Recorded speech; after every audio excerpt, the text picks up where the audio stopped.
The breaking point. The grand chamber of the Galactic Conclave fell silent as Ambassador Elena Reyes closed her datapad with a decisive click. The sound seemed to echo through the vaulted space, reverberating off the crystalline walls that had witnessed countless negotiations between the 37 spacefaring civilizations. For 6 months, she had endured the increasingly outrageous demands of the Sarvic Dominion, the aggressive chitinous species whose rapid expansion had threatened a dozen peaceful worlds. Ambassador Reyes rumbled High Arbiter Zexthal, his translucent appendages glowing with concern. You cannot possibly be considering rejection of these terms. The Sarvic have made what they consider generous concessions. Elena stood, her dark eyes steady as she surveyed the chamber. Representatives from across the galaxy watched with a mixture of fear, anticipation, and in some cases, a perverse hope to see humanity humbled. The Sarvic delegation, led by War Patriarch Civic, clicked their mandibles in what Elena had learned was their version of smug satisfaction. High Arbiter, Elena said, her voice carrying effortlessly through the chamber, I thank the Conclave for hosting these negotiations. However, the United Earth Federation must respectfully withdraw from these talks effective immediately. The chamber erupted. The serpentine Silari representatives hissed in alarm. The gelatinous mollusks pulsed rapidly with anxiety. The avian peregrines fluttered their magnificent wing capes in agitation. But it was the Sarvic delegation that reacted most dramatically, rising to their full 3-meter height, their iridescent exoskeletons flaring with aggressive display patterns. Silence, commanded Zexthal, his bioluminescent appendages flashing urgently. When the commotion subsided, he turned his 3 primary eye stalks toward Elena.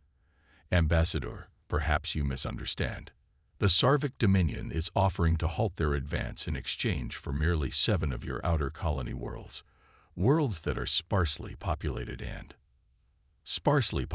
with only 63 million human beings. Elena interrupted, her tone remaining diplomatic but resolute. The UEF does not consider any world with human life mere or expendable. War Patriarch Civic rose again, his massive form casting shadows across the chamber floor. The human refuses our generosity, he chittered, translator implants converting his complex mandible clicks into standard galactic. We have conquered species for far less defiance.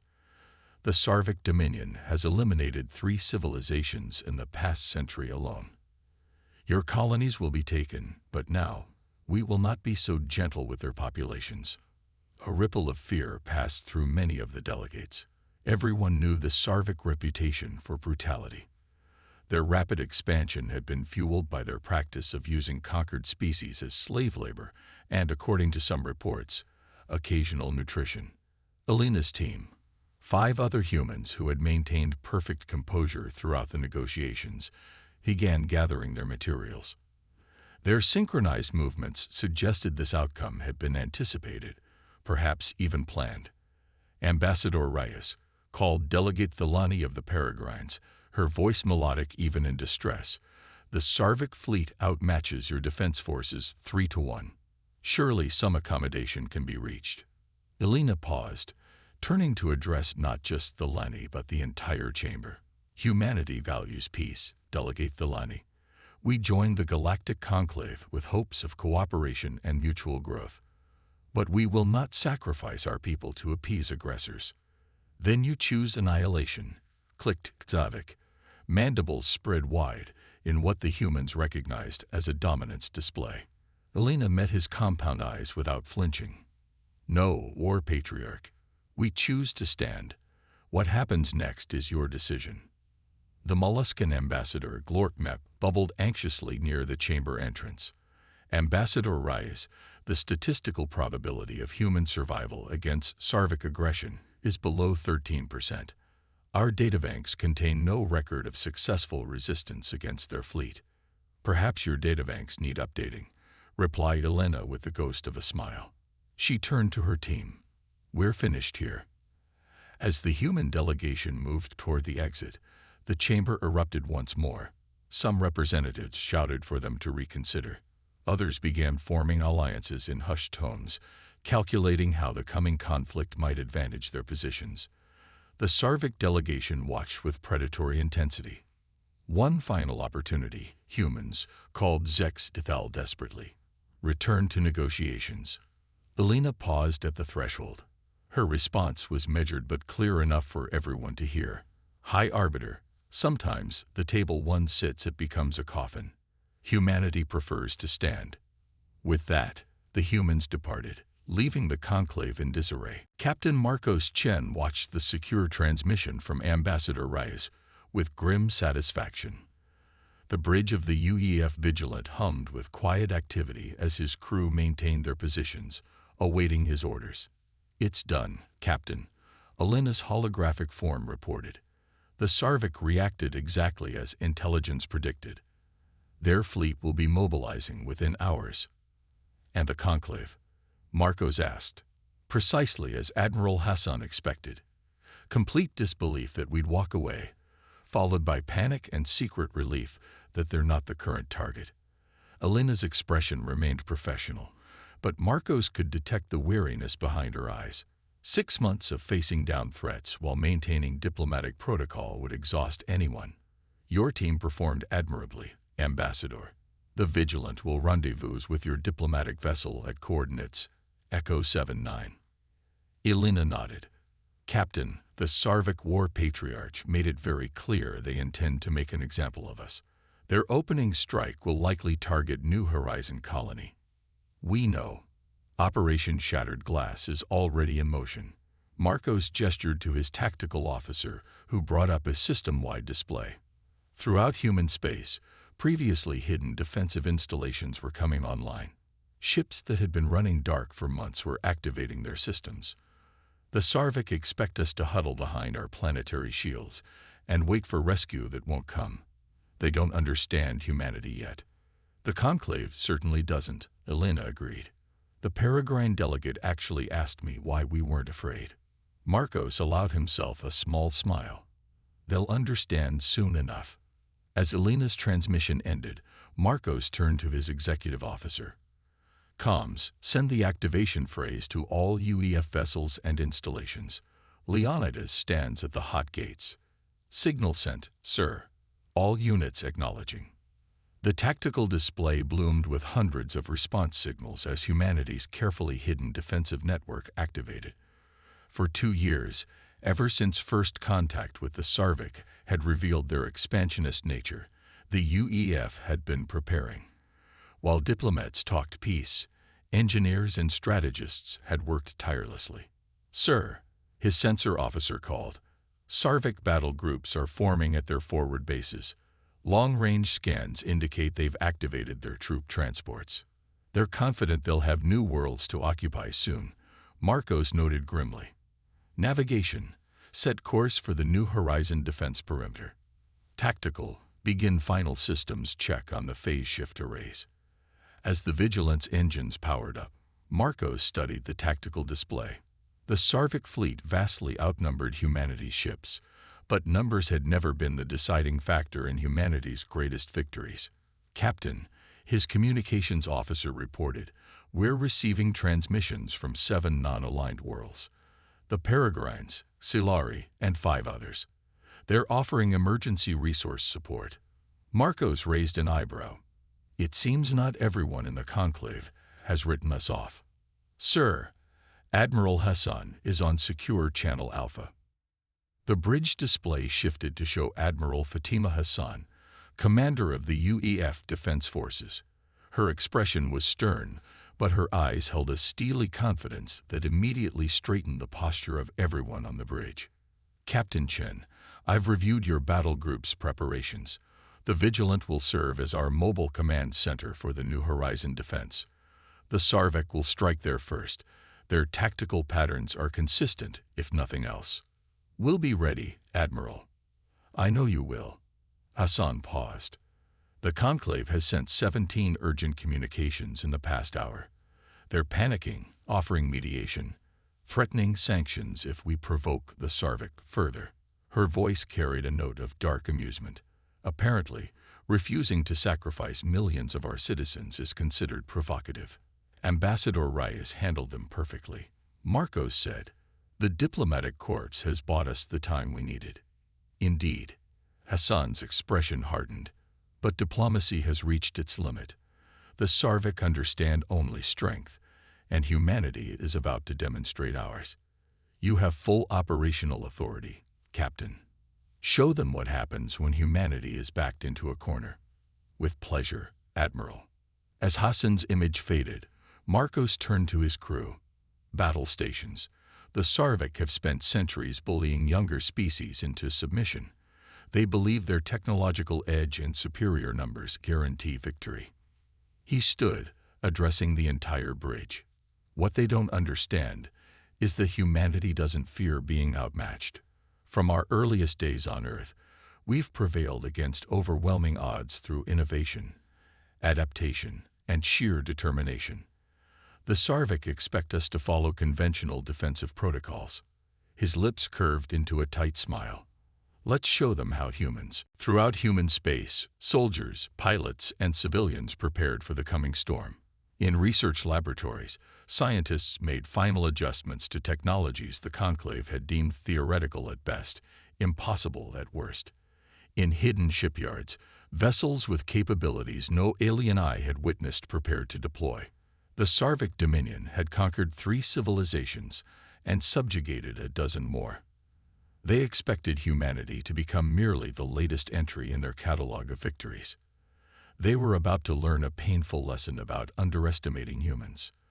The human response. War Patriarch Ktavik stood on the command platform of the Sarvik dreadnought in inevitable dominance, his chitinous arms crossed in a posture of supreme confidence. The main display showed his invasion fleet, 300 warships arranged in the traditional Sarvik phalanx formation that had broken the defenses of countless worlds. "Time to human colony perimeter," he demanded. 20 minutes, War Patriarch, responded his second-in-command, Sub-Patriarch Vexel. "Our scouts report minimal defensive emplacements around New Horizon. They appear to have evacuated many civilians, but have left their infrastructure intact." Civik's mandibles clicked in amusement. They flee rather than fight. Typical of species that value individual lives over collective strength. He gestured to the communications officer. "Prepare to broadcast our standard surrender demand when we reach optimal range. Though I expect we'll need to destroy at least one major settlement before they capitulate." Vexel's antennae twitched with anticipation. The human ambassador showed unusual defiance for a species with such limited military capabilities. Diplomatic posturing. Kazavik dismissed. "Intelligence reports indicate their fleet consists of fewer than 100 capital ships, and their planetary defenses rely on obsolete shield technology. They will fall like all others." The command deck fell silent as the fleet approached New Horizon, the outermost major human colony. Home to 15 million settlers, the planet's surface showed signs of extensive terraforming and development, despite being only 30 years old. The Sarvik sensors detected the expected orbital platforms and defensive satellites, nothing their weapons couldn't neutralize within minutes. "Curious," muttered the sensor officer. "I'm detecting unusual energy signatures from the planet's moons." Ktavik leaned forward. "Explain." "Unknown, War Patriarch. They appear to be." A blinding flash erupted across the view screen as the space around the Sarvik fleet suddenly warped with energy. Alarm signals blared throughout the inevitable dominance. "What is happening?" Ktavik demanded, his mandibles clicking rapidly in agitation. "The humans," exclaimed the tactical officer. "They've activated some kind of phase shift technology across their defensive perimeter. Our forward elements are reporting systems failures and shield disruptions." Before Ksavik could respond, the sensor display transformed. Hundreds of small objects previously invisible to Sarvik scanners suddenly appeared, surrounding the invasion fleet. Simultaneously, energy readings spiked from New Horizon's moons. "Impossible," whispered Vexel. "Those are weapons platforms. How did we not detect them?" The answer came in devastating fashion as precisely targeted energy beams lanced out from the platforms, striking the now vulnerable Sarvik ships, whose shields had been compromised by the phase shift field. 27 vessels exploded in the first volley. Civic roared in fury. Return fire. Launch all fighter squadrons. But as the Sarvik fleet attempted to respond, a new threat emerged. From behind New Horizons' largest moon came a formation of human vessels, unlike any the Sarvik had encountered. Their design was sleek, almost predatory, and they moved with an agility that defied their apparent mass. War Patriarch called the communications officer. "We're receiving a transmission from the human fleet." The main display shifted to show Captain Marcos Chen, seated calmly in his command chair aboard the UEF Vigilant. "This is Captain Chen of the United Earth Federation. You have entered sovereign human territory with hostile intent. Your fleet is surrounded. Your shields are compromised, and your tactical advantage is gone. Stand down and withdraw." Savik's rage manifested in a bioluminescent pattern across his exoskeleton. "You dare to threaten the Sarvik Dominion. We will crush your pathetic defense and enslave your—" Chen cut the transmission with a gesture. On the bridge of the Vigilant, he turned to his tactical officer. "They've made their choice. Execute Phase 2. Throughout the battlefield, human ships initiated a maneuver that bewildered the Sarvik tactical analysts. Rather than engaging the numerically superior enemy directly, they executed precision strikes against specific targets: communication nodes, command ships, and supply vessels. The Sarvik Phalanx formation, designed to concentrate overwhelming firepower forward, found itself fragmented and disoriented. "They're not fighting conventionally," Vexel observed with growing alarm. "Their ships are targeting our command and control systems specifically. They're fighting asymmetrically." "Impossible," Savik insisted. "No species has ever defeated the Sarvik in open warfare. Reconfigure to defensive sphere formation." But the command came too late. The human vessels, supplemented by swarms of autonomous combat drones that the Sarvik scanners struggled to track, had already disrupted the fleet's cohesion. What should have been a straightforward invasion had transformed into chaos. In the observation vessel, Impartial Witness, designated for conclave observers, representatives from 7 species watched the battle with stunned disbelief. "The humans are winning," whispered Delegate Thelani of the Peregrines, her feathered crest rising in astonishment. "How is this possible?" High Arbiter Zexthal's appendages pulsed with complex emotions. They were preparing for this all along. While negotiating for peace, they were developing countermeasures specifically designed against Sarvik technology. The Auxiliary Observer, Ambassador Sithvas, flicked his forked tongue thoughtfully. "Observe their tactics. They aren't trying to destroy the entire Sarvik fleet, only disrupt its ability to function as a coordinated force." "A distinctly human approach," noted Zextal. Throughout their pre-contact history, they repeatedly prevailed against superior forces through adaptability and unconventional strategies. The tactical display showed the battle continuing to unfold. The Sarvik numerical advantage was proving increasingly irrelevant as their formation disintegrated. Human ships would strike precisely, then withdraw before overwhelming return fire could be brought to bear. "Why didn't they inform the conclave of these capabilities?" asked the Molluscan representative, bubbling with confusion. Zexthal's eye stalks swiveled to regard his colleague. "Would you reveal your defensive capabilities to a forum where your potential adversaries have representatives?" A new development caught their attention as smaller vessels appeared on the tactical display, ships bearing the insignia of the Peregrines, Hilari, and several other independent worlds. "Your people have joined the conflict?" Zextal asked Thelani with surprise. The avian delegate's eyes gleamed. "Not all of us wish to live under Sarvik dominance. The humans demonstrated courage by standing alone. We would be poor neighbors to let them fight our common threat without assistance." Back on the inevitable dominance, War Patriarch Ksivik was facing the unthinkable: defeat. A third of his fleet was disabled or destroyed. Communications were fragmented. The human phase shift technology had rendered many of the Sarvik's advanced targeting systems useless. "We must withdraw and regroup," urged Vexel, abandoning protocol in the face of disaster. "War Patriarch, we cannot hold formation. The humans have smaller allied vessels targeting our engines specifically." Civik's compound eyes fixed on the tactical display in disbelief. How? How did a species we dismissed as diplomatically naive deploy technology we didn't know existed?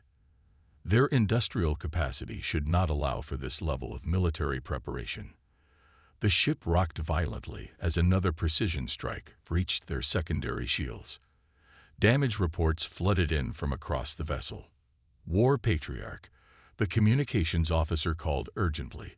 "We're receiving another transmission from the human command ship." Captain Chen's face appeared once more, still composed despite the chaos of battle around him. "War Patriarch Civik, your invasion force is crippled. You have lost 98 ships, with another 72 unable to maneuver. Withdraw now, and we will allow your remaining vessels safe passage out of human space." Civik's mandibles clicked furiously. "You offer mercy. The Sarvik Dominion does not accept." "This isn't mercy," Chen interrupted, his voice hardening. "It's pragmatism. We don't need to destroy your entire fleet to make our point, but make no mistake, we can and will if you force our hand." The transmission shifted to show a strategic display of Sarvik space. With mounting horror, Civik recognized the coordinates of key Sarvik military installations, including several whose locations were supposed to be highly classified. "While your attention was focused on our colonies," Chen continued, "other elements of our fleet have mapped your territory thoroughly. We know the location of every significant." For the first time in his long military career, Civik felt something alien to Sarvik psychology: doubt. "You bluff," he managed, though his voice lacked conviction. "War Patriarch," Chen replied calmly. "Humanity has never sought conflict with the Sarvik Dominion. We came to the Conclave seeking peaceful coexistence, but understand this clearly. While we prefer peace, we excel at war. Your choice now determines whether this is merely a lesson or the beginning of the end for Sarvik expansionism." The transmission ended, leaving the command deck in silence broken only by the continued alarms of damaged systems. Vexel approached cautiously. "War Patriarch, our strategic position is untenable. We must withdraw to protect our core territories." After a moment that seemed to stretch into eternity, Civik gave the order that no Sarvik commander had issued in over a century. "Signal the fleet. Disengage and withdraw to Sarvik space." 1 month later, Ambassador Elena Reyes stood once again before the Galactic Conclave. The chamber's atmosphere was markedly different. Respect and curiosity had replaced condescension and pity in the gazes of the assembled representatives. "The United Earth Federation thanks the Conclave for convening this extraordinary session," Elena began. "We also extend our gratitude to the Peregrines, Solari, and other independent worlds whose support proved invaluable during the recent conflict." High Arbiter Zexthal's appendages glowed with formal acknowledgement. The Conclave recognizes the unprecedented nature of these events. For the first time in recorded galactic history, the Sarvik Dominion has signed a non-aggression pact that they themselves proposed. A murmur passed through the chamber. The Sarvik delegation was present, but notably subdued, their once aggressive posturing replaced by careful diplomatic observation. "Humanity did not seek this conflict," Elena continued. "We came to the galactic community seeking cooperation and mutual advancement. That remains our goal." She paused, surveying the assembly.